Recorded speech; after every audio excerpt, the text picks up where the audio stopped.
सभी लोग अपने घरों में होते हैं। बारिश की वजह से कोई भी यहाँ वहाँ कहीं दिखाई नहीं देता। गांव में सभी के पक्के मकान थे, लेकिन गांव में एक परिवार रह रहा था जिनका कच्चा मकान था। बहुत तेज बारिश की वजह से उनके घर के अंदर पानी भी टपक रहा था।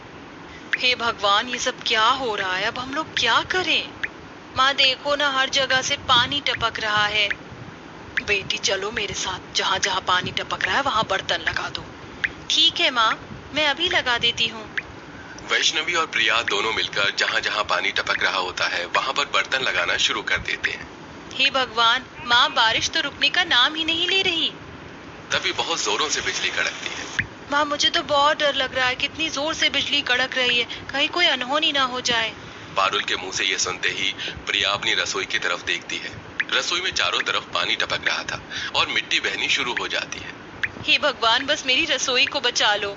प्रिया इतना कह ही रही थी कि तभी अचानक से रसोई की छत टूट जाती है और नीचे गिर जाती है। रसोई की दीवारें टूटकर पूरी तरह बिखर जाती है। देखते ही देखते उसकी रसोई तहस नहस हो जाती है, जिसे देखकर प्रिया से रहा नहीं जाता और वो फूट फूट कर रोने लगती है। नहीं नहीं, ऐसा नहीं हो सकता, मेरी रसोई तबाह नहीं हो सकती। नहीं नहीं, ये सब नहीं हो सकता। उठ जाओ प्रिया, क्या हुआ? कौन से ख्यालों में खो रही हो? ऐसा भी क्या सपना देख रही हो तुम? अच्छा हुआ कि मैं सपना ही देख रही थी। हटो माँ, मेरे सामने से हट जाओ।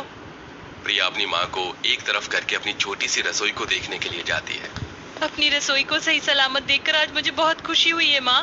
दीदी, तुम तो ऐसे बोल रही हो जैसे सपने में तुमने बारिश होते हुए देखी और बारिश में तुम्हारी पूरी रसोई तहस नहस हो गई। रखो, तुम्हें पता है ना, मैंने बचपन में कितने प्यार से ये रसोई बनाई थी। अरे इस रसोई में मेरी जान बसती है, तुम नहीं समझोगी। प्रिया ने बचपन में अपनी खुद की एक रसोई बनाई थी। बहुत ही सुंदर गांव था, जहां एक भी व्यक्ति गरीब नहीं था।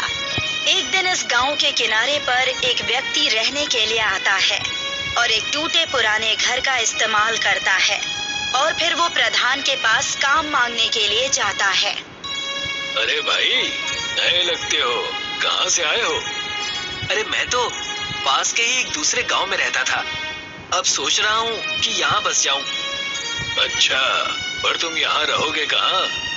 प्रधान जी, मैंने गांव के किनारे पर एक टूटा घर देखा है, सोच रहा हूँ कि उसी में रह लूंगा। अच्छा, तो उस पुराने घर में रहना चाहते हो? कोई बात नहीं, रह लेना, पर तुम इस गांव में ज्यादा दिन नहीं टिक पाओगे भाई। वो क्यों प्रधान जी? इस गांव में कोई भी व्यक्ति गरीब नहीं है, बस एक तुम ही हो। गांव वाले तुम्हें अपनाएंगे नहीं भैया। अरे प्रधान जी, जब मैं यहाँ आया तो मैं अपने साथ काफी सारा धन लेकर आया, तो आप मेरे गरीब होने की चिंता ना करें।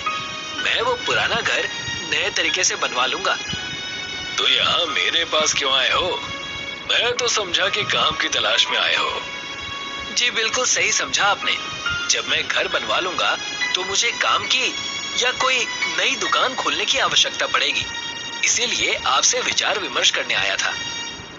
अच्छा, तो ठीक है, मेरी ही जमीन पड़ी है एक बाजार में, तो तुम वही खरीद लेना। और घर बनाने के लिए लोग कहाँ से मिलेंगे? वो तो गांव के बाहर से बुलाने होंगे, तुम चिंता मत करो। आज का दिन उस घर में निकालो, मैं कल होते ही उन्हें वहां भेज दूंगा। जी प्रधान जी, जैसा आप कहें। ये कहकर लच्छू वहां से अपने घर की ओर चल देता है और प्रधान मुस्कुराने लगता है। शाम हो गई और प्रधान के घर पर 2 लोग आए। ललित और मोहित, एक नया काम आया है।